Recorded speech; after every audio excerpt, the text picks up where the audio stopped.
I'm Max Stanner, and here are my co-hosts, Samuel Turner. Hi. And new to the show, Finley Taylor. Hello. Our guests tonight are Gareth Roberts, who was a screenwriter for many years, best known for his work on Doctor Who. He has since become a journalist for The Spectator, and his new book, Gay Shame, a perspective of the gender critical viewpoints, is out today. And our other guest, George Bennett, is the former deputy chair of the Cottingham Conservative Party. Now, our first question is to Gareth. Explain your book and what it's all about. Well, basically, it's called Gay Shame, and it's about what has happened over the last 10 years or so in what we usually call the gay community, although I'm never quite keen on that phrase, to do with the rise of gender ideology, which in the book I call genderism. So I think it makes it a bit clearer to people. So basically, I'm coming from the perspective that this has been a disaster for gay rights, and particularly for younger same-sex attracted people, teenagers, and sometimes even younger kids who have been given experimental drugs, cross-sex hormones, all that kind of thing, and also for women, because reclassifying men as women is obviously, to anyone with two eyes, going to lead to enormous problems straight away, as it has. So I'm coming from the perspective of trying to work out, in particular, why a lot of gay men, have been cheerleaders for this ideology of genderism, and where that was coming from. It happened so quickly. Basically, when I was researching into this, because it sort of crept up on me like it crept up on everybody else. So I remember about 2013, 14, suddenly the T seemed to be on the end of LGB, and then we got the Q and the plus, etc. And I remember thinking, well, that's odd. Everyone seems to be saying it, so I'd better start adding the T as well when I mention LGB. But I didn't really think about it. I just thought, like a lot of people have done, I think, oh, well, this is just the new thing. I think what happens particularly with what we would call progressive people, is that they get their opinions, as we all do, to be fair, out of what I would call a Sky subscription bundle syndrome. So you kind of go for the subscription bundle of opinions that sort of fits what you think or seems right to you. And in there'll be one or two channels that you don't watch or you haven't thought about, but you've got them anyway. And I think that's how it kind of crept in, without anybody really stopping to think about the consequences of it. And then what you had was suddenly LGBTQ plus and all of the stuff that entailed, which pretty straight away to me, when I began to think about it, started rankling with me. I just couldn't quite understand why this was being what they call force-teamed with LGB people. So the book is an attempt to kind of unpack that, look at the history, look at what's been said in the last 10 years, how it happened, and try to work out why so many gay men were cheerleading it, when at its base level, as we've seen from the Cass report recently, what this ideology is saying is that there's a certain way to be a boy, there's a certain way to be a girl, and if you don't fit into those categories, there's something wrong with you that needs correcting, which to me sounds absolutely crazy and obviously homophobic. Yeah, thanks, Gareth. Yeah, I don't understand why so many progressives have gone along with an ideology that is so regressive as you suggest. But of course, your book comes out at quite an important time. We're in the the gender debate, and with the Cass review, which has gone into a lot of detail and come up with a lot of recommendations for physicians. For those who don't know much about this debate or about some of the treatment involved in transitioning, could you just explain some of that for our listeners? And yeah, sure.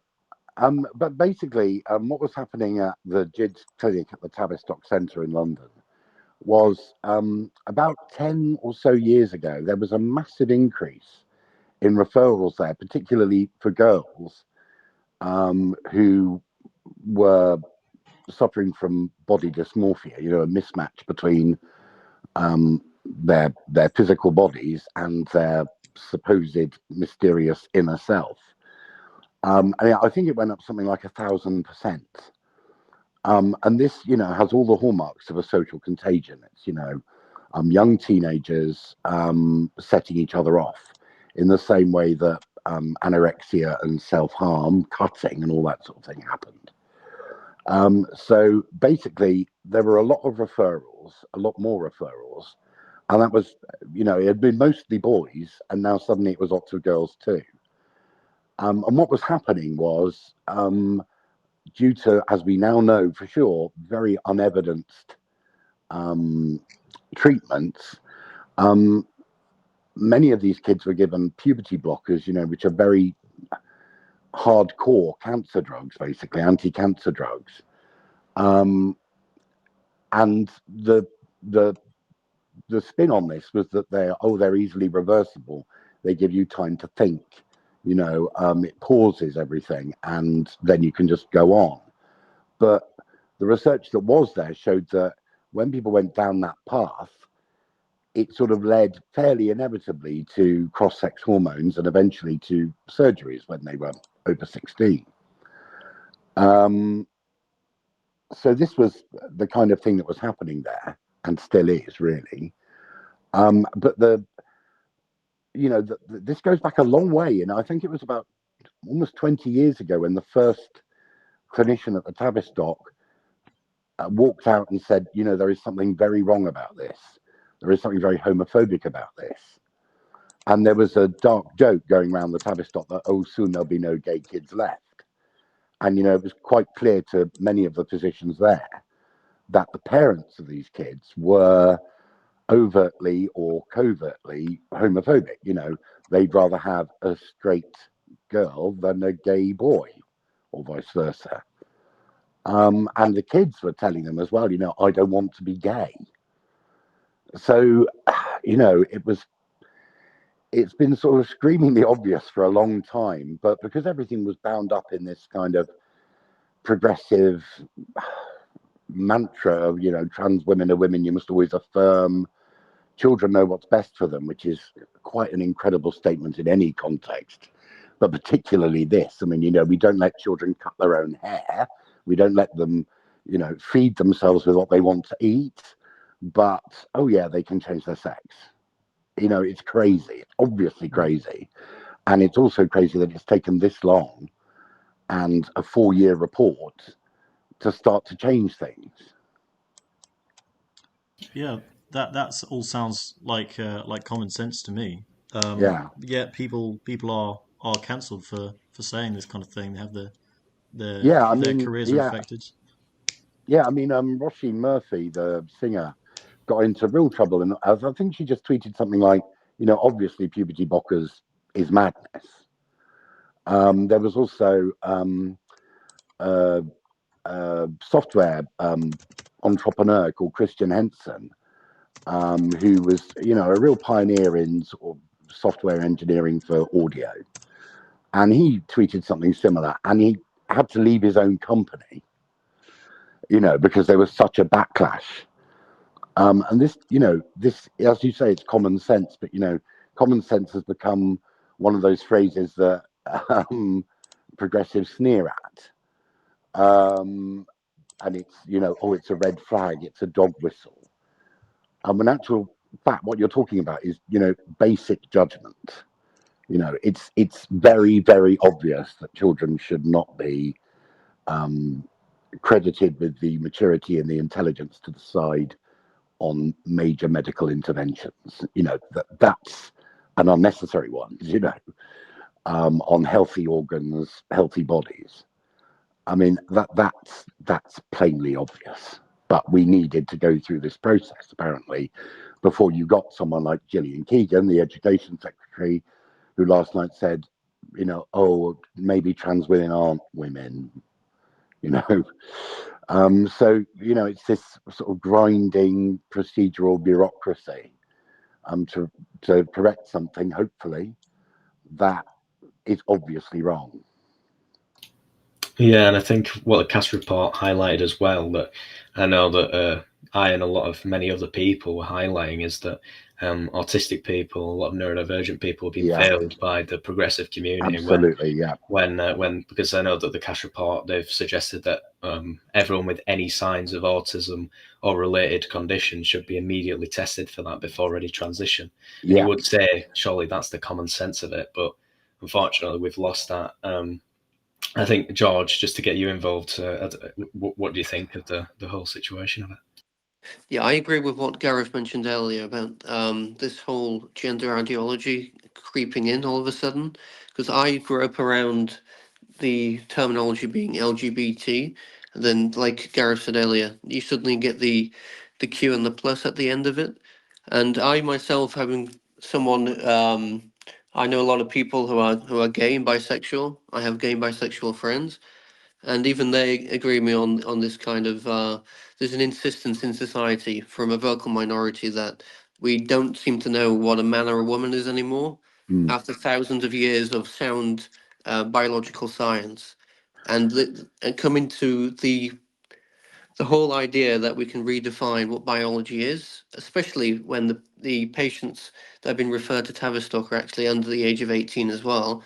The kind of demographic group that still believes in like the Tooth Fairy and Santa Claus is absurd. They don't know the long-term consequences of their actions. And I know of many of people who have transitioned at such a young age have actually transitioned back to their original biological sex, if that's what you want to call it. So it's absurd that we should put that burden on people under the age of 18. And it's absurd that doctors are willingly going along with it without some rigorous testing. As the high up in the Conservative Party X now, obviously, do you think the Conservative Party is doing enough as a Conservative Party? Do you think that they're failing in that regard now that you've sort of left and aired your problems with it? Yes, I'd certainly say a large group of the Parliamentary Conservative Party and the more Westminster orientated Conservative Party are practically not conservative. They're a conservative in name only. It's one of the reasons why I left the party, because as deputy chairman here in Cottingham and in David Davis's parliamentary constituency, when I ran for local election last year, I talked to many voters, and among some of the issues, we had this gender ideology and also the wider social justice angle. And a lot of them being, we have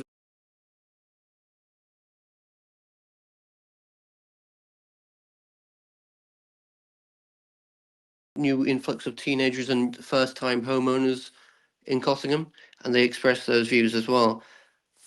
So I think it's practically a party that's stayed too long in government and got too cozied up with the liberal establishment and the liberal bubble, and they're unwilling to actually stand on principles. Thanks for that input, George Bennett. Yeah, that's. I think you're right. But this is a question for both of you actually. Starting with Gareth, is what concerns you most about the I suppose the trans movement? Is it the censoriousness of the agenda, or is it the effect that it's having on vulnerable groups of people? I think that the key thing that in certainly in what's got people's attention now is the impact on children and teenagers with these clinics, but its general influence it's hard to pick out a particular thing because it's kind of bad all round. I mean, one of the things I don't think people understand in general is that when we talk about trans, we're talking about so many different kinds of people that there's an umbrella that fits over the whole thing. I think what people in the public generally think is they think of someone like Haley from Coronation Street, who is a post-operative transsexual man living as a woman, whatever that means, but you know what I mean. And they think that that's what, you know, when people talk about transphobia, that's what they think it means. They think it means being nasty to nice Haley from Coronation Street. What isn't clear is that the cohort of trans covers so many other different kinds of people. There are, you know, as I've said, there are girls that don't like being girls, who are sort of freaked out by the, you know, sort of porn sick world of being a teenage girl nowadays. There are gay boys who don't like being gay, and there are also heterosexual men who like dressing up as ladies, basically, you know, what we used to call transvestites, who haven't had any surgery or certainly don't intend to, and kind of want to call themselves lesbians and want to crash women's faces and lesbian dating apps and things like that. Now, how you can reconcile all of those different factions under one letter, I've no idea.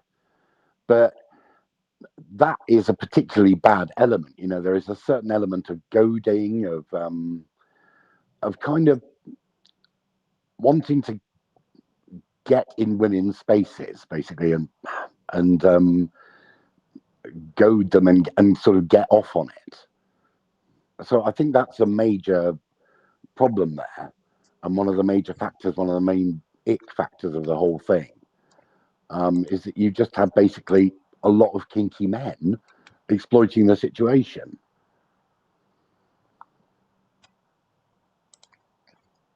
Thanks. Yeah. Yeah. I see your point that there is a lot of misconceptions around the what trans exactly means. Yeah.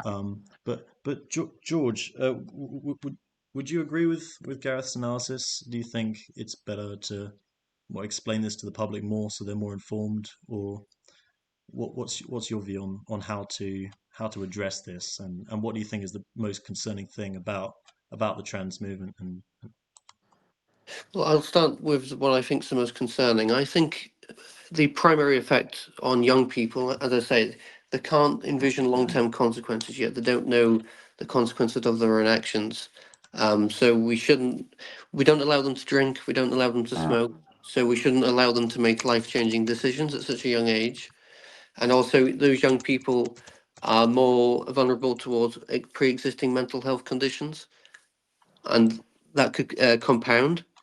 And I think it also further stigmatizes the gay community as a whole, because if you're a general member of the public, for example, and you see this vocal minority that insist on having all these different pronouns or gender neutral terms, and well, the first hint of resistance from the average person is always seen as transphobic, I think it just further stigmatizes the LGBT community as a whole, and it serves no purpose to that. And you're just creating endless division.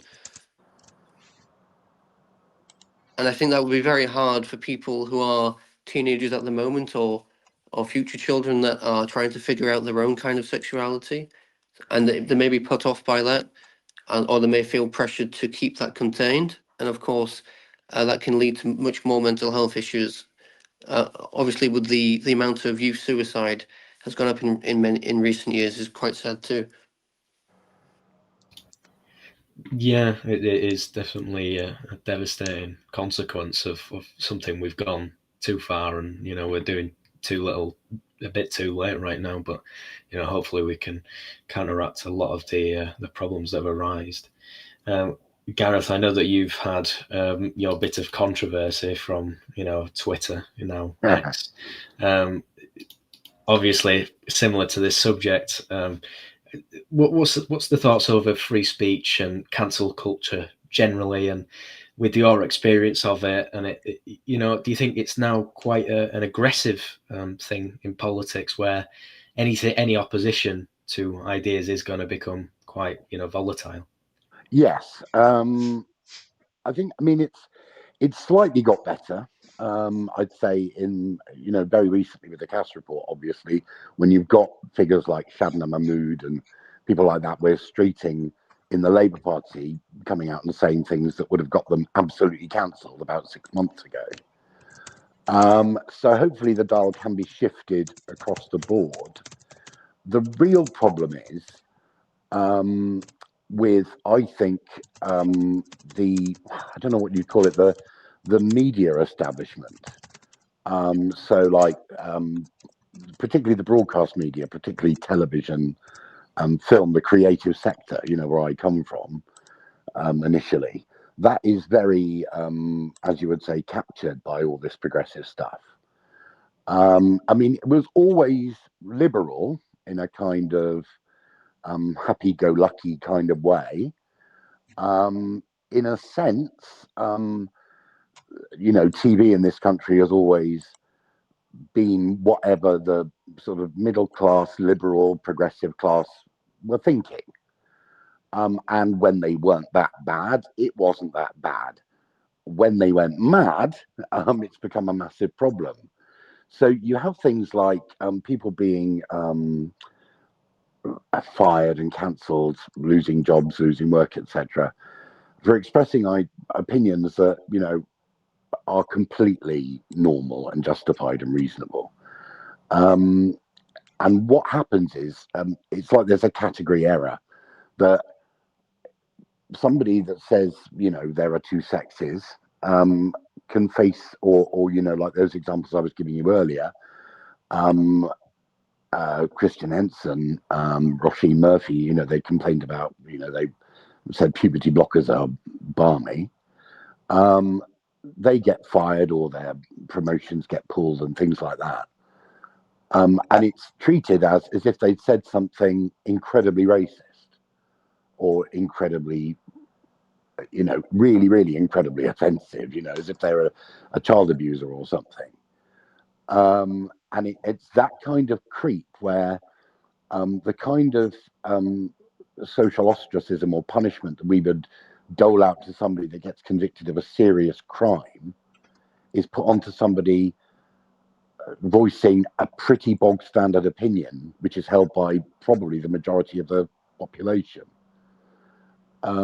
So yes, there is a massive problem, and it doesn't help that, you know, we still have people. I think I saw Joe Lycett, the comedian, the other day, had said something about, oh, you know, the comedy industry has become so much better and more inclusive because, you know, we realize there are consequences for saying the wrong thing and all this kind of thing. I mean, you know, that's anathema to creativity.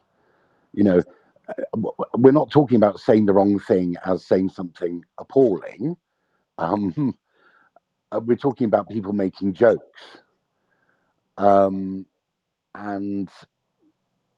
really, you know, it's gone too far, but I'm not sure how to turn the dial back, particularly in that sort of media sphere of broadcast news, broadcast TV, and film, that kind of world, because everybody is so punctiliously correct. You know, the pronouns are in the email signatures. There's EDI, you know, equality, diversity, and inclusivity seminars and training and tick box exercises everywhere.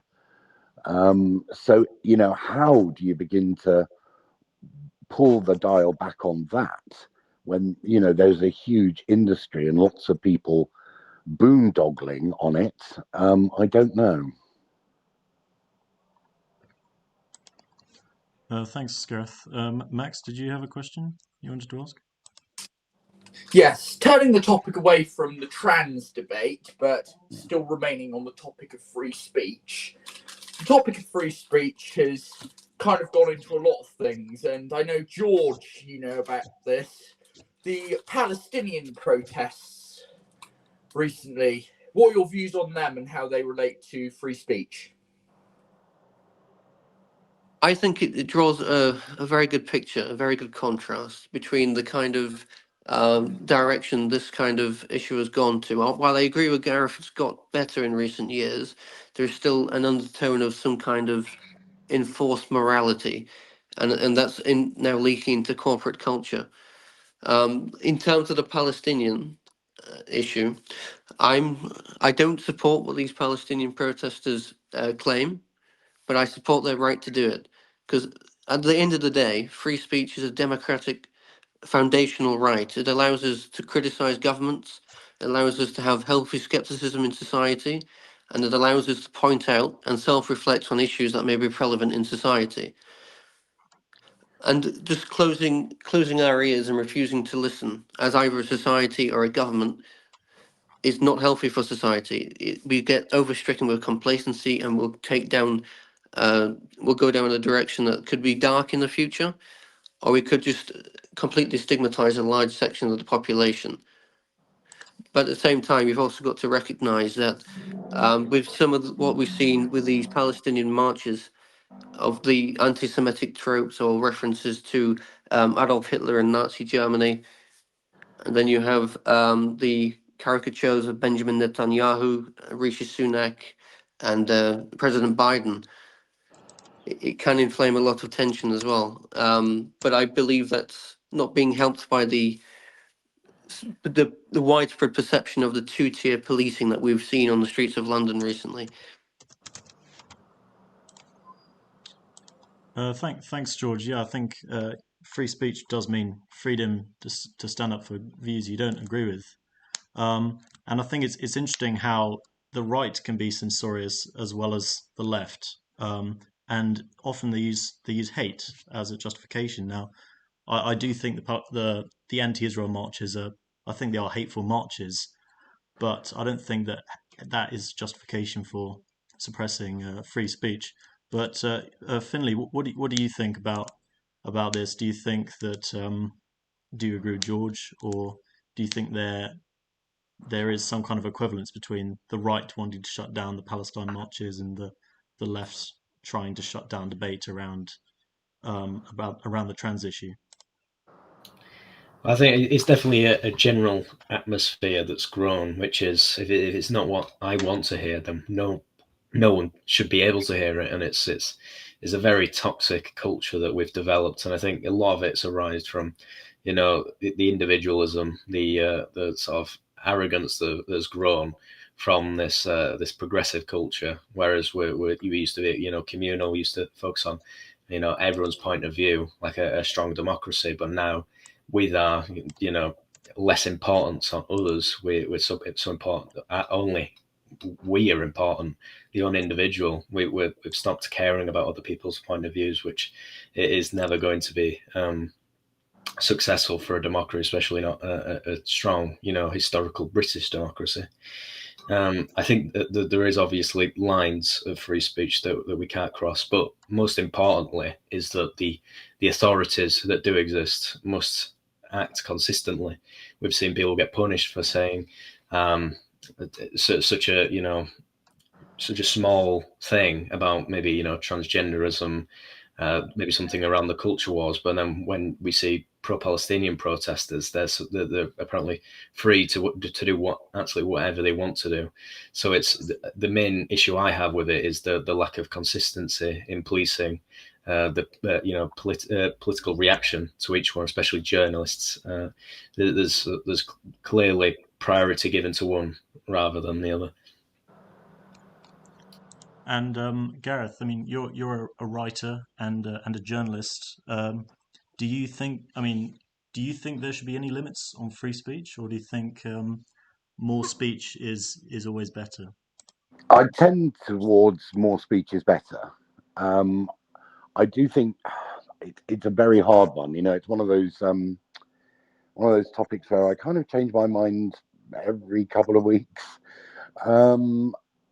I think if someone's advocating in the old American way of phrasing it was fighting words, I think you have to be a bit careful there. But I would always tend to prefer letting people say what they want. But as Finley said, crucially, the really important thing is that this only works when your institutions are functioning and they're functioning fairly. If you start slapping some people on the wrist, and for much the same thing or even worse, or even less rather, really punishing them, then you've got a problem. That you know, the institutions that we have got to function fairly. That there must be a consistency. If that fails, then you start to get things like what we've seen on the pro-Palestinian marches, where, you know, there is clearly an obvious racial mob element to it. And at the same time, they're left alone, where you get a sort of racial mob of Tommy Robinson supporters, people, and the police go hands in on them. And really, it has to be the same, you know, one law for all. Otherwise, the situation stagnates. Yeah, obviously, I agree with you wholeheartedly. To sort of U-turn a bit to more modern day politics and how the Conservatives are reacting to changes. I know, George, you're a fellow Yorkshireman. I'm wondering on your views of how the Conservative Party's shifted since winning quite a significant proportion of the Red Wall seats. Labour's commitment to the nationalisation of railways, and we obviously saw HS2 not completed. It was a big hit for the North. How do you envision the Conservative Party dealing with, I guess, more left-wing views within the North, and how they could maybe potentially hold on to these Red Wall seats? The potential shift to maybe more one nation ideology within the Conservative Party, and whether or not they could ever combat them again after sort of the failures that we've seen. Yeah, that's quite a really good question. Obviously, we've been through a sequence of events within the last decade or so. We've had the north of England disproportionately vote for Brexit, for example. We've had voters that tended to go for the Labour Party and switch over to UKIP in the north of England, who are those voters who voted for Brexit on the concerns of immigration. And obviously, the lack of action on that, as we have seen in Dover and across the Channel, hasn't added to the perception in the north of England that the government is really listening to the people's concerns. And I share that concern too. And also with the cancelling of infrastructure, the failure of levelling up, that just adds to that perception that the Conservatives are out of touch, they're too complacent, and the need to actually have principles to stand upon that. I think it'll be very hard to win back that trust. We had once in a generation referendum, and like I said, there's a widespread perception that has not been followed. They had an ambitious plan to level up that was engineered by Boris Johnson.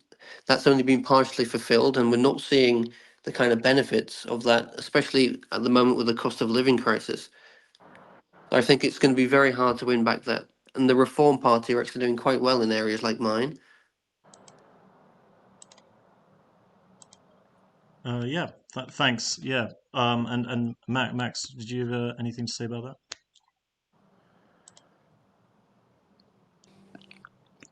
I personally support nationalisation, and I think that left-wing economically, support the FDP. I think that economically, I think nationalisation's the right. I think Labour are going down an interesting path. Honestly, how neoliberal Labour has been, I'm surprised that they're going down the path of nationalisation to grab votes. Whether it'll actually happen, I'm not sure. Gareth, what are your thoughts on this? Well, I agree with what everyone said about the Tories since 2019. I think the thing we all tend to forget is COVID. That it kind of blasted a hole in the side of the government. I think any government that was in power at that time would have been strongly knocked off course. But at the same time, they're a government. They're meant to react to things. They're meant to be able to be flexible, and they weren't. And everything sort of got thrown up into the air. Enormous amounts of money were spent on lockdown, etc., and it left the country with the cost of living crisis, and just the Western world, left it unable to get out of the kind of doom economic spiral we've been in since 2008. So none of that helped. But at the same time, I do think they blew their chance. There are so many people in the parliamentary Tory party, I think, who are, as was said earlier, are conservative in name only. That they're kind of a mishmash, Labour, Lib Dem, Tory kind of a blancmange. You look at people like Alicia Kearns or Caroline Noakes, and you just think, well, what is the point of you? Sometimes it feels like we've got this sort of one-woman firewall, Kemi Badenoch, who's protecting the entire country from general kind of progressive madness, and that is not what anybody voted for or wanted back in 2019.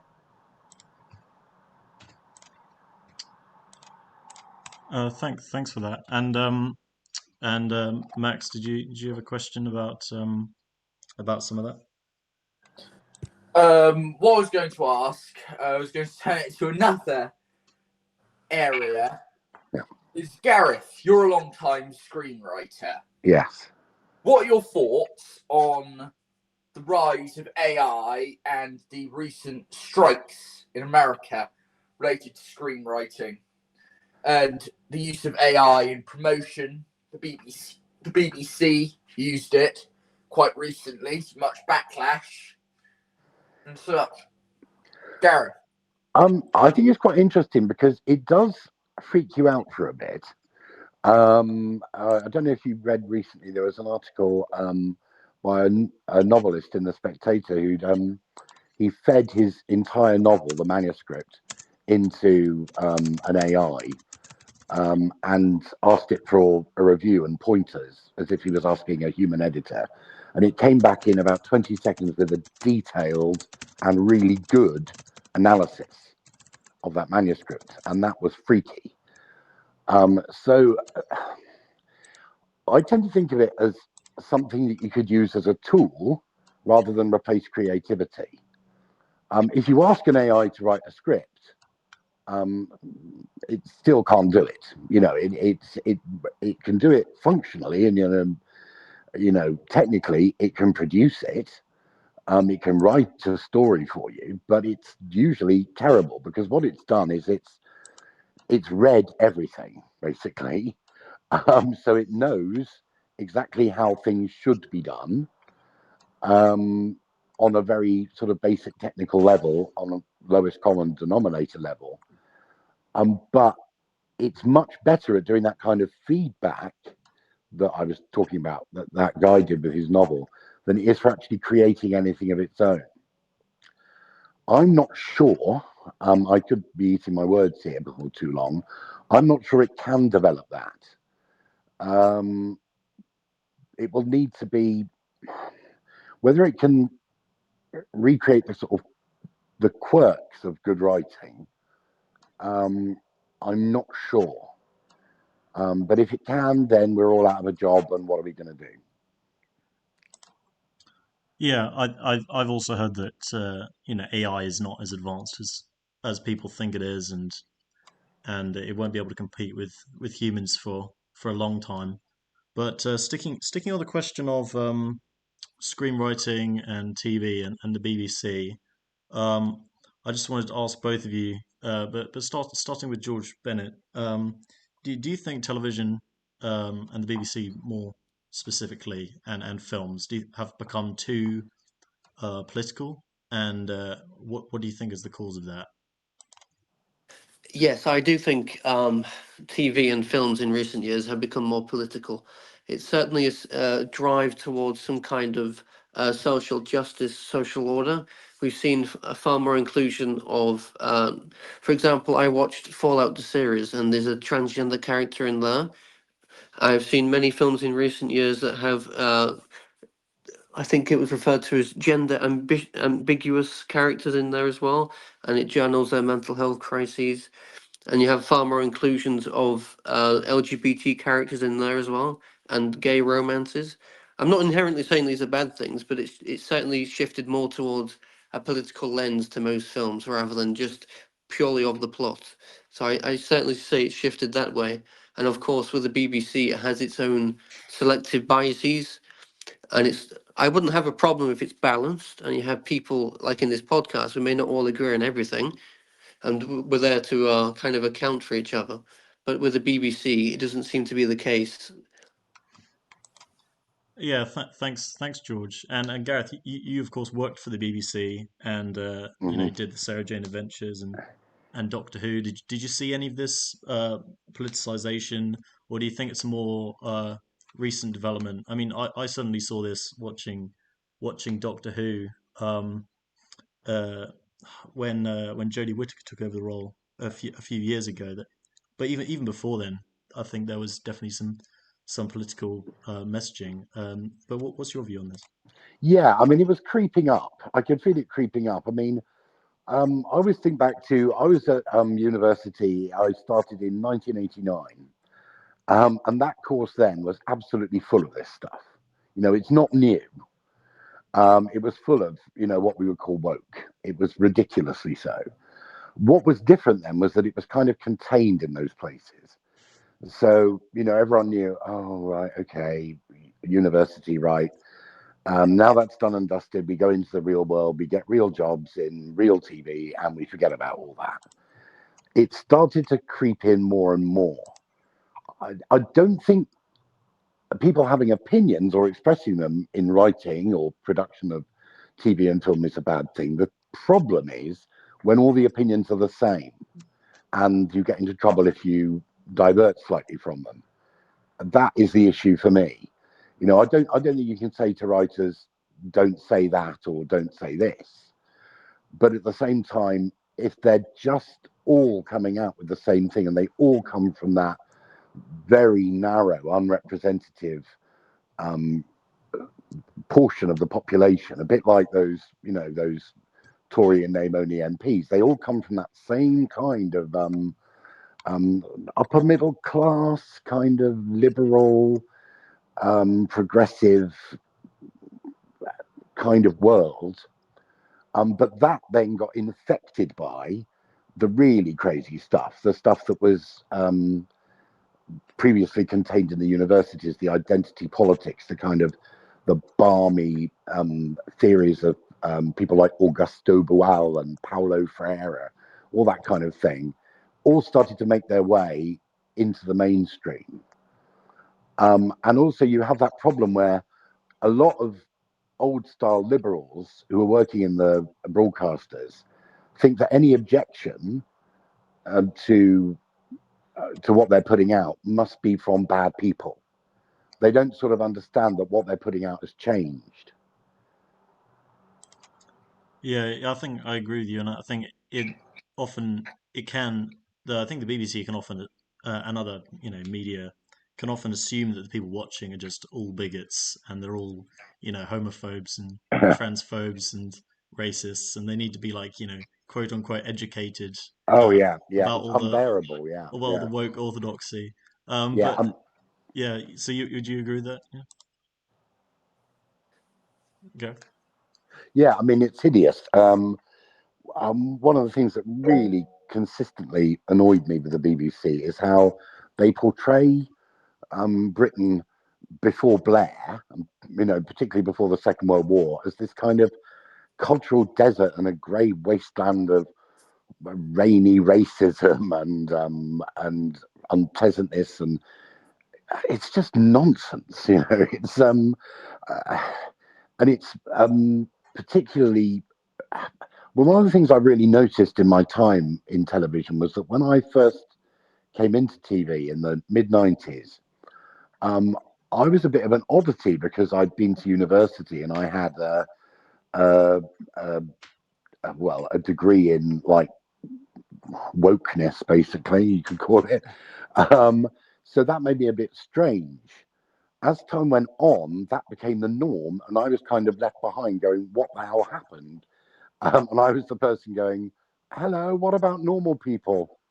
Because the whole thing had sort of, for some reason, I'm still not quite sure why, it got much more socially narrow. The people were all coming from universities, and they all had the kind of sausage factory mindset of those universities.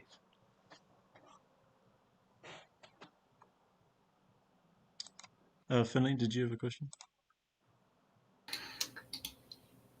Yeah, I see Max has got his hand up. I'll leave it to him. What really scares me about the BBC is the diversity quotas.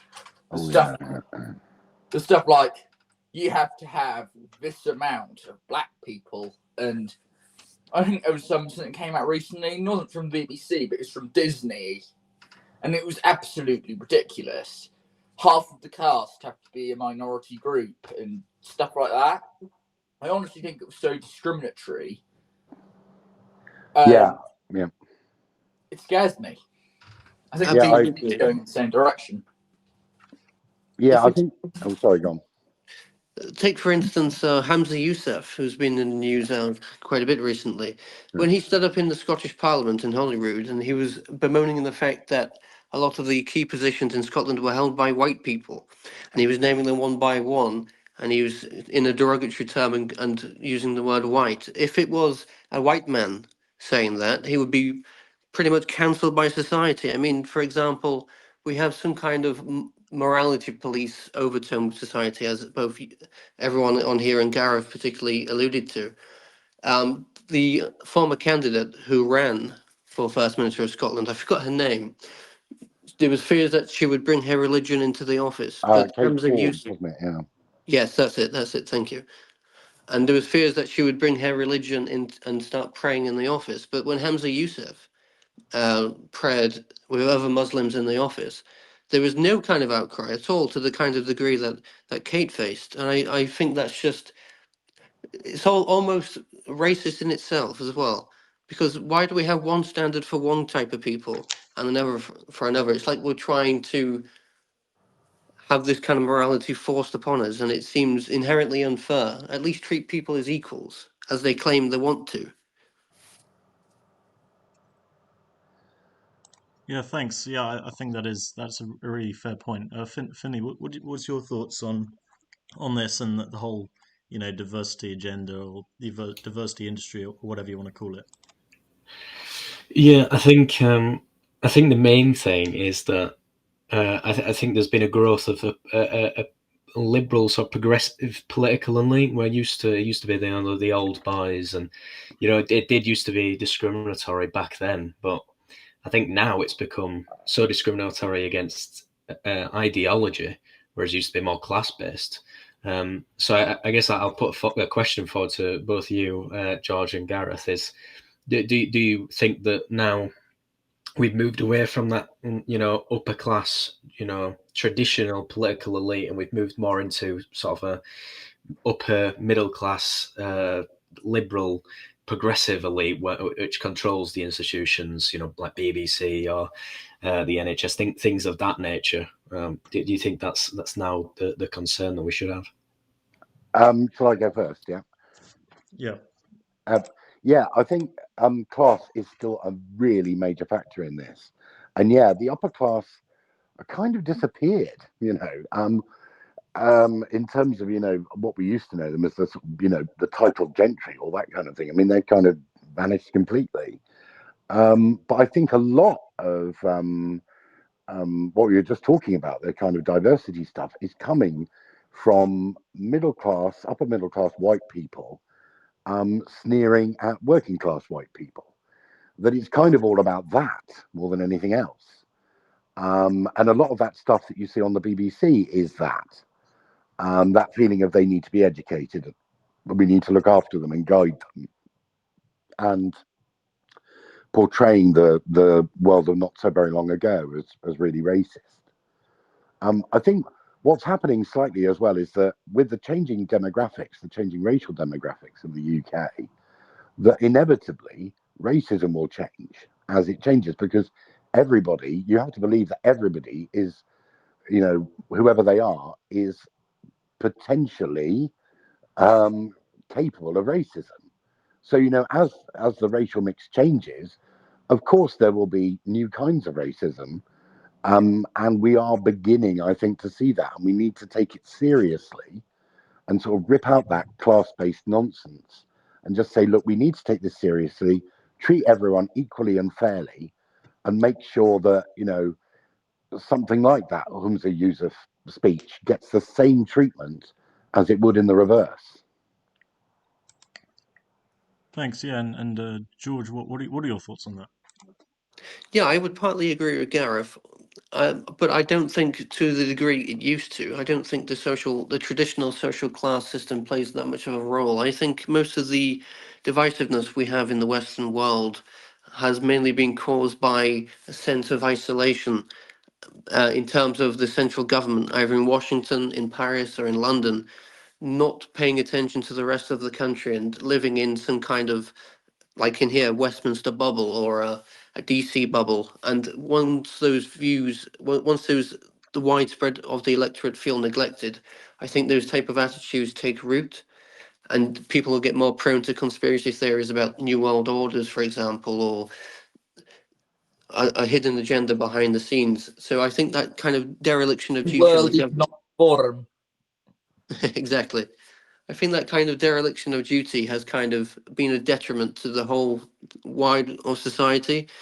But I don't particularly think class is the main kind of thing. I agree that the upper middle class are disproportionately somehow are drawn to this kind of woke mentality, and that they have that society must be this way. It's like almost like akin to the morality police in Iran, other than the state-sanctioned violence. Do you not think that an element of this is the sort of classism, especially in the upper middle classes that we've referenced? Because you see that a lot of these people on social media, even through journalism and other things like that, there's sort of an inherent idea that they know more than the working class, so we will tell them in a sort of twisted paternalistic way how working class people should live and act and what ideas they should have. I'm not sure if entirely. I think that we did get to a point where class did matter less, and now with this sort of progressive growth, I think that now we have got to a point where class has become quite a divisive thing again. When we almost got to that sort of unified country that we all aspire for. I mean, I'm interested to hear your thoughts on that. Yes, it's almost like we have kind of reverted in some ways in terms of social attitudes. I would agree that the upper middle class tend, in that kind of liberal bubble, to seem to have a superiority complex because they have all the right morals and they think the world should be one way, and it's the rest of society that they can bend their will to. So I do think there is that element, but it's also with the universities as well, because as we see in the United States, there is the Palestinian protesters occupying the campuses and blocking Israeli professors, even in their own universities, from going into the classrooms. And then the derogatory terms we've heard come from these hate marches all across America, and particularly in London as well. And they're disproportionately from universities, from upper middle class backgrounds as well. While the ordinary people are too busy working a 9 to 5 or getting a side hustle to survive, especially in terms of cost of living that we're in at the moment. So yeah, I would agree with that as well. Yeah, thanks, George. Yeah, we're coming towards the end of the interview. So I'm gonna ask for some final thoughts. So yeah, Gareth, what would you say is the biggest issue that we're not talking about enough as a Ooh, society? right. That's interesting. I think I would have said class actually. Yeah, that tends to be the thing that everyone overlooks. that it sort of infuses all of these debates. That there is, I mean, I never sort of saw myself as particularly, going back to what you were saying about, that sort of idealized classless culture that we nearly had. I sort of felt that I was growing up in that, and that it didn't matter that much anymore. But then in the last 10 years, I felt, quite angry a number of times, probably from, what George was saying about that feeling of Westminster bubbleness. It's just so frustrating that it feels like we are going backwards, and that the working class are treated as suspicious idiots, that have to be steered. And this doesn't really come out when we're talking about all these other problems like gender or racism or these other big issues. That so much of it, I think, is a kind of class display. That it's trying to lord it over the lower orders who might have the wrong ideas, and it sort of knocks the middle class a bit skewish, because they're using that as the basis for what they say and what they do, when in fact they should be looking at the actual facts of these issues and taking them seriously. And I think a lot of the time it's kind of goading the working class, who vote wrongly or think the wrong thoughts. So I think class is really important, and I don't think it's spoken about enough. I agree with you. I think it is an important thing. I think there's a lot of class prejudice. It's more on the left actually now than on the right. But yeah, I mean, Max, Finley, do you have any reflections on that? Or? Well, of course, I agree wholeheartedly. I think you're spot on with that, because especially as someone who is working class now in like a middle class education, you do sense that here's what the thoughts you're meant to have, and here's what you're meant to believe. Yeah. The people that they're wrong. They're wrong. Now this area is right, and it's a sort of dogma that comes up through a class supremacy concept, and it isn't talked about enough, because we did get to a point where it was better, and now we have definitely gone backwards, and I think we might have to start the conversation back up. I appreciate you saying that as well. And George, what's your view on that, and what do you think is the biggest issue that maybe we're not talking about enough? I would broadly agree with Gareth and the wider conversation, but I would approach it more from the view of credibility, and by that I mean, because I look at the world today and I see it far more divided than in recent history, even for my parents. And I think the old adage, a divided house cannot stand, and I think divisiveness within society is very dangerous. I mean, look at what happened in Washington on January the 6th. Shortly before the presidential election. That's what the kind of social attitude that delves from the central government just completely ignoring a large majority of the electorate. Those kind of attitudes take root in society, and very nasty outcomes can result of that. And especially when you have an establishment that pushes this kind of woke mentality, or at the very least gives it tacit approval by not standing up and actually standing for principles and just seeming to wave it all by, I think is very dangerous indeed. Yeah. Thanks. Yeah, and Max, do you have anything final to say before we finish? I don't. I wholeheartedly agree with all that's been said. Great. Well, yeah. Thank you, George and Gareth, for coming on. It was Thank really you. interesting to hear both of your views. And for anyone listening, please check out Gareth Roberts' new book, Gay Shame.